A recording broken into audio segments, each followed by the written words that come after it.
everyone, Kat here from Worn and Wound, and today we're going to be going over our most worn watches of 2025. This is one of my favorite video series to do here.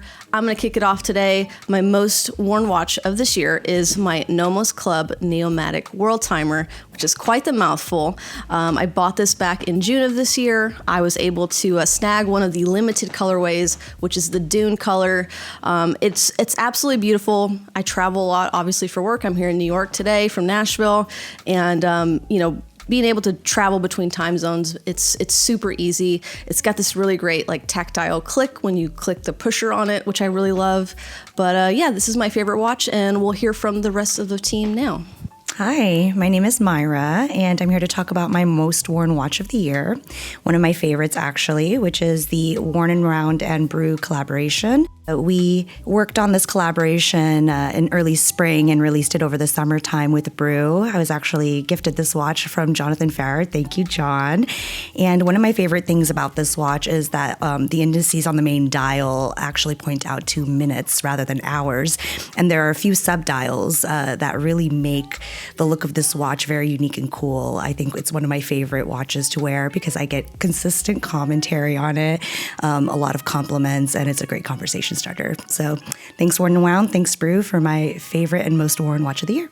My most worn watch of 2025 is probably this Garrett Regulator Mark II. So this is a watch that I had custom made. It's a bespoke one-of-one watch. I actually ordered it last year. I ordered it for my 40th birthday, and I received it shortly after my 41st. Obviously, between the long wait and the fact that this was a bespoke watch that I designed the dial of, I chose all the options.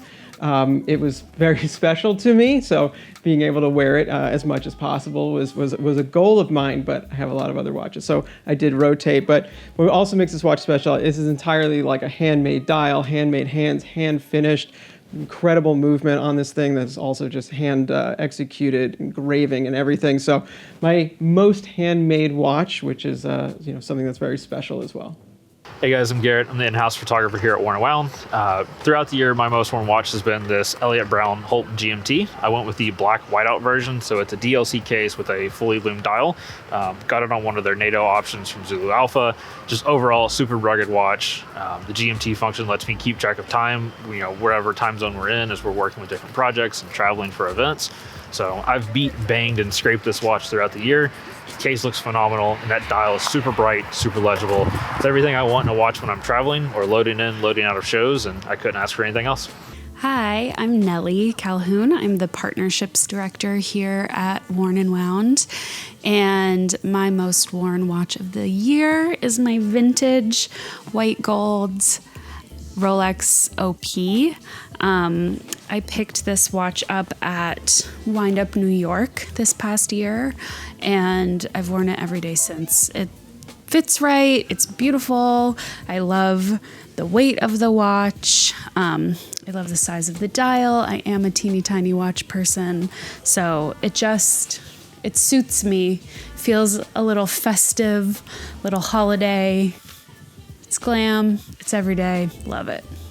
So the watch that I wore most this year, I'm actually wearing it right now, which is the watch from Veyer, the Meridian collection, and this is their solar powered watch. On a personal note, I actually got married this year. Thank you so much, I know. And I got this as my honeymoon watch. I just wanted a durable, set it and forget it. Literally jumped into the Amazon River wearing it. I love the versatility in terms of the straps. I would throw it on the bracelet, put it on a nylon strap, obviously right now on a leather band.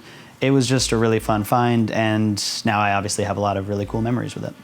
As usual, I have no idea what watch I wore the most this year. I don't really keep track. I just kind of have a vague sense at the end of the year what watch I gravitated to the most. And this year, the one that I keep coming back to is the Ming 3709 Uni.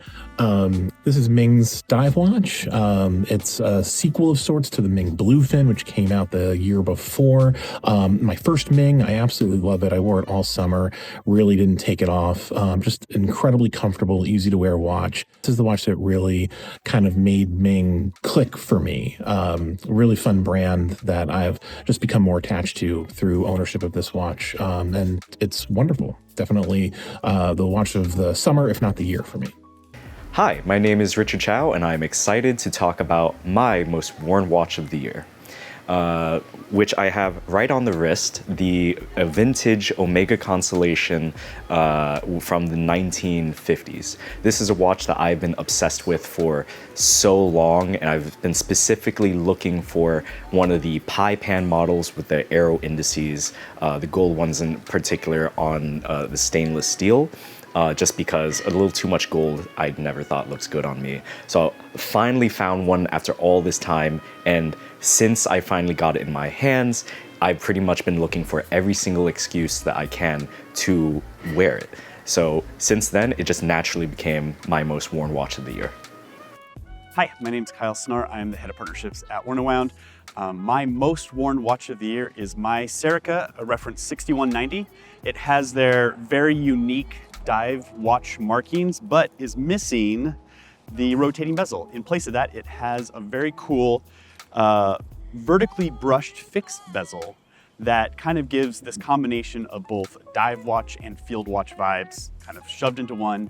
It comes on this amazing ladder bracelet that fits any wrist. And for me, this was the biggest pickup of the year. I got it at Wind Up San Francisco and have barely taken it off my wrist ever since.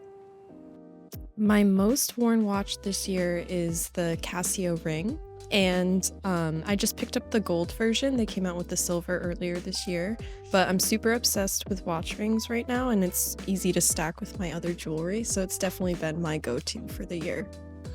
Hey everyone, Griffin here. The watch I wore most this year is this, the CWC CWN1. Since I picked this watch up back in February, I've worn it everywhere, from wind-up watch fairs all over the country to mountains in Wales, and it's been the perfect traveling companion the whole time. I've been wearing it on this watch's espionage Glomar Velcro strap, and it's just been absolute perfection. This is CWC's first titanium dive watch and their first collaboration with our friends James and Jason at the Grey NATO, and I couldn't have asked for a better watch in 2025. Hey, I'm Liam O'Donnell, Worn & Wound's producer and videographer here. My most worn watch of 2025 is the Pelagos. It is my most worn watch because it is so versatile, and I'm always banging my hands into different things when I'm setting up sets and moving equipment around. So this is easily my most worn watch because it's really useful and very practical. I picked this watch up in 2012 from a friend on Instagram. He was looking to move it on, and I was looking for a great dive watch like this, and I'd always been curious about the Pelagos and decided to pull the trigger, and I'm really glad that I did. For this year, it's weird, things have really changed pretty quickly. My most worn watch has to be my Doxa Sub 250T. So it's the GMT version that they came out with. I'd say it's been maybe around a year or so. But what I find, especially in my role, like we're expanding the showroom, we're adding all these different international brands, and I'm constantly working with people who are just on the other side of the world. So it's nice to just look at my watch and just immediately know, okay, he's just waking up, or I'm about to step out of the office, but they're just starting their day. So let me send out a message real quick and, you know, get whatever needs to be taken care of. But really, just visually, I just love the fact that this is a modern watch that has such a vintage look and appeal. There's something about wearing something that looks old that you know is new. And I just keep on going to it. And more than any other watch I've ever owned, by far, this gets probably the most compliments. Like, I've had people stop me and just ask, what watch is this? And I know really, amongst all the reasons why we buy watches, that shouldn't be like the top reason. But there is something to knowing that people find something you find attractive just as attractive. So yeah, my Doxa. My most worn watch this year is my Sinn EDM7. One of the main reasons why this has been my most worn watch is because it's got that Sinn Tegiment scratch-resistant case. And I'm a clumsy person, so I tend to scratch my watch a lot. And it helps that I can wear it when I'm working on cars and doing other things like that.